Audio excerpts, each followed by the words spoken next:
Hello friends, मैं रवि रंजन स्वागत करता हूं ITI technical information YouTube channel पे। तो दोस्तों, हम लोगों ने फीटर ट्रेड के निमी असाइनमेंट टेस्ट को सॉल्व किया था। पार्ट 1 हो चुका था।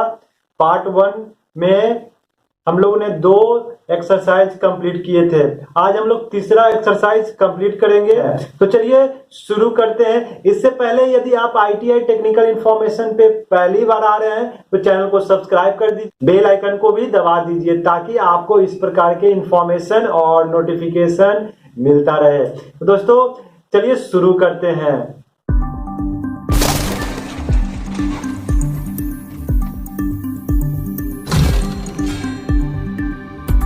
पहला प्रश्न है आज का कि what is the immediate life saving procedure. तत्काल जीवन रक्षक प्रक्रिया क्या है।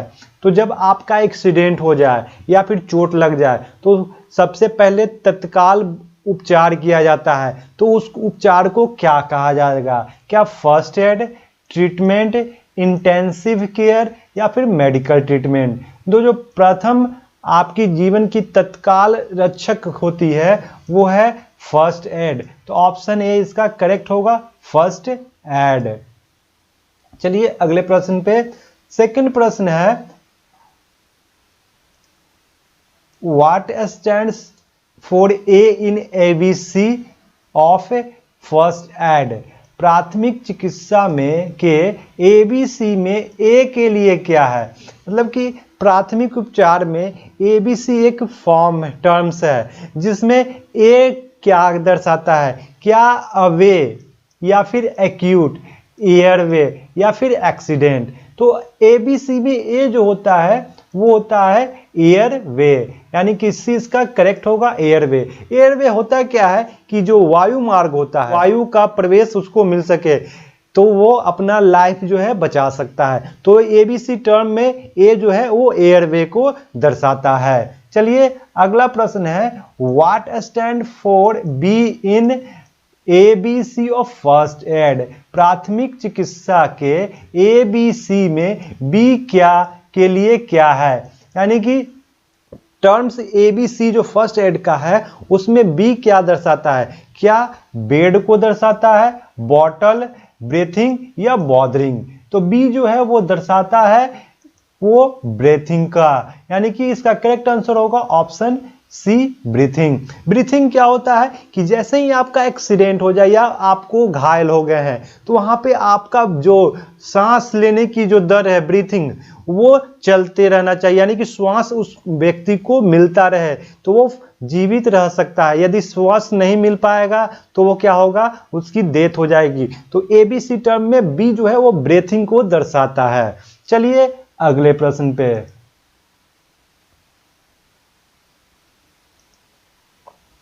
What stand for C in ABC of first aid। प्राथमिक उपचार के ABC में C के लिए क्या है?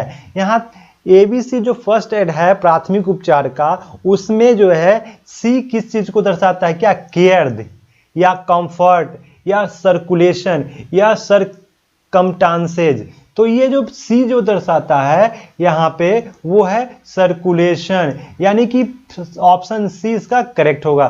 सर्कुलेशन कहने का मतलब कि जब आप सर्कुलेट करते, यानी कि आपका जो बॉडी का ब्लड वो सर्कुलेट करते रहे, परिसंचरण होता रहे, ब्लड का परिसंचलन करता रहे, तो वो सर्कुलेट को दर्शाता है सी। तो ऑप्शन सी इसका बिल्कुल करेक्ट होगा। चलिए अगले प्रश्न पे what stand for ABC in first aid. प्राथमिक चिकित्सा में एबीसी के लिए क्या है? यानी कि यहाँ पे तीनों टर्म पूछ दिया गया है कि एबीसी फर्स्ट एड में किसको क्या कहेंगे। क्या एड होता है ब्रेक कंट्रोल या फिर avoid bleeding, comfort, airway, breathing, circulation या एक्सीडेंट, ब्लीडिंग, सर्कुलेशन। तो इसका करेक्ट आंसर होगा in the terms of ABC in first aid वो होगा एयरवे, ब्रीथिंग एंड सर्कुलेशन। तो सी इसका बिल्कुल करेक्ट आंसर होगा। चलिए अगले प्रश्न पे। What is the period of golden hours in treating the serious condition person. गंभीर स्थिति वाले व्यक्ति के इलाज में सुनहरे घंटे की अवधि क्या है? तो जब कोई गंभीर रूप से घायल हो जाए व्यक्ति, तो उसके लिए प्रथम जो है कुछ घंटे काफी महत्वपूर्ण होती हैं, जो शुरुआती घंटे होती है। तो क्या वो फर्स्ट 2 घंटा यानी कि पहले 2 घंटे बहुत इंपॉर्टेंट है, या पहले 1 घंटे, या फिर पहले 30 मिनट काफी महत्वपूर्ण है, या फिर फर्स्ट 45 मिनट यानी कि 45 मिनट काफी महत्वपूर्ण है? तो अकॉर्डिंग टू फर्स्ट एड के अनुसार जो है फर्स्ट 30 मिनट यानी कि 30 मिनट, जो पहले 30 मिनट होते हैं रूप से जो घायल व्यक्ति हैं उसके लिए पहले 30 मिनट जो है वो काफी महत्वपूर्ण है। तो इस प्रश्न का करेक्ट आंसर होगा ऑप्शन सी। चलिए अगले प्रश्न पे। What is the emergency number of ambulance service? Ambulance सेवा के आपातकालीन संख्या क्या है? यदि एम्बुलेंस की आवश्यकता हो, आप आपात रूप से काम करने जरूरत है, तो आप कौन सा नंबर डायल करेंगे ताकि आपके पास एम्बुलेंस सर्विस जो है वो तत्काल पहुंच जाए? तो उसके लिए क्या 100 डायल करेंगे, या 101 डायल करेंगे, 106 डायल करेंगे, या फिर 108 डायल करेंगे? तो एम्बुलेंस की तत्काल जरूरत के लिए आप डायल करेंगे 108 यानी कि ऑप्शन डी इसका करेक्ट होगा। तो यदि आपको तत्काल पुलिस की सेवा लेनी हो तो आप 100 डायल कर सकते हैं, और अगर फायर सेफ्टी की सेवा लेनी हो तो आप 101 डायल करके आप इस्तेमाल कर सकते हैं। What stands for CPR in the first aid? प्राथमिक चिकित्सा में CPR के लिए क्या है? तो प्राथमिक उपचार में CPR काफी महत्वपूर्ण टर्म्स है, तो उस टर्म्स को क्या कहते हैं? क्या केयर, प्रिवेंट एंड रेस्क्यू, या फिर कार्डियो पल्स, या रीएश्योरेंस, सर्कुलेशन, प्रोमोट रिकवरी, या कार्डियो पुल्मोनरी रेस्किटेशन? तो ये कार्डियो जो है वो हृदय से संबंधित वर्ग है, और पुल्मोनरी मतलब होता है फेफड़ा संबंधी, यानी कि यह एक आपातकालीन सेवा है। सीपीआर क्या है? एक आपातकालीन जीवन रक्षक प्रक्रिया है जो किसी सांस लेने या दिल की धड़कन बंद होने पर की जाती है।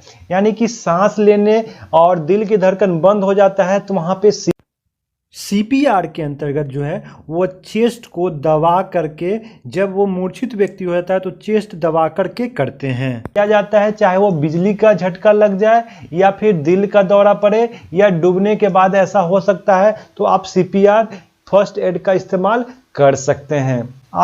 आई थिंक आपको समझ में आया होगा कि सीपीआर एक सांस देने की प्रक्रिया है। जब व्यक्ति मूर्छित अवस्था में हो जाती है, उसकी दिल की धड़कन बंद हो जाती है, तो वो की जाती है आपातकाल के रूप में। चलिए अगले प्रश्न पे। What is the first aid treatment for the first and second degree Burns? पहली और दूसरी डिग्री के जलने का प्राथमिक उपचार क्या है? तो आप जब आपके हाथ पैर या कोई बॉडी जल जाए तो आप फर्स्ट डिग्री और सेकेंड डिग्री में क्या उपचार, प्राथमिक उपचार करेंगे?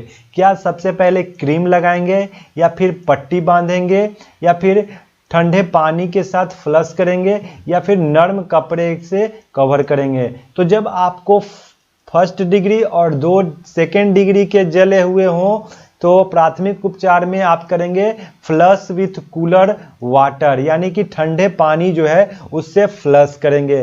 तो सी इसका बिल्कुल करेक्ट आंसर होगा। चलिए अगले प्रश्न पे। How do you state when a person lie totally senseless? जब कोई व्यक्ति पूरी तरह से बेहोश हो जाता है तो क्या कहा जाएगा उसको? मतलब कि कोई व्यक्ति है जो पूरी तरह से बेहोश, उसका सोचने ना समझने की कोई क्षमता ही नहीं हो, तो उस टोटली सेंसलेस व्यक्ति को कैसे आप बता सकते हो कि वो कैसा व्यक्ति है? तो क्या वो कोमा में चला गया है, या फिर कार्डियटिक अरेस्ट है, दिल की धड़कन रुक गया है, या फिर ड्रोननेस हो गया है, या फिर कॉन्शियसनेस हो गया है, यानी कि चेतना में चला गया है? तो जब कोई व्यक्ति टोटली सेंसलेस हो तो उसको बोला जाता है कि कोमा में चला गया है व्यक्ति, यानी कि ना वो कोई किसी प्रकार का एक्टिविटी कर सकता है, ना कुछ भी कर सकता है, तो उस प्रकार के व्यक्ति को बोला जाता है कि वो व्यक्ति टोटली सेंसलेस है, यानी कि कोमा में चला गया है। तो ऑप्शन ए इसका बिल्कुल करेक्ट होगा। What is the first aid treatment for the third degree burns? Third degree Burns के लिए प्राथमिक चिकित्सा उपचार क्या है? यानी कि जो थर्ड डिग्री के जले हुए व्यक्ति के लिए प्राथमिक उपचार जो करेंगे वो क्या करेंगे? क्या अप्लाई क्रीम लगाएंगे, या फिर बाइंड बैंडेज पट्टी बांधेंगे, या फ्लश विथ कूल वाटर ठंडे पानी के साथ फ्लश करेंगे, या फिर cover with a damp cloth एक नर्म कपड़े के साथ कवर करेंगे? तो जब थर्ड डिग्री के जले हुए हैं तो वहां पे आप इस्तेमाल करेंगे option D, cover with damp cloth, नर्म कपड़े के साथ कवर करेंगे।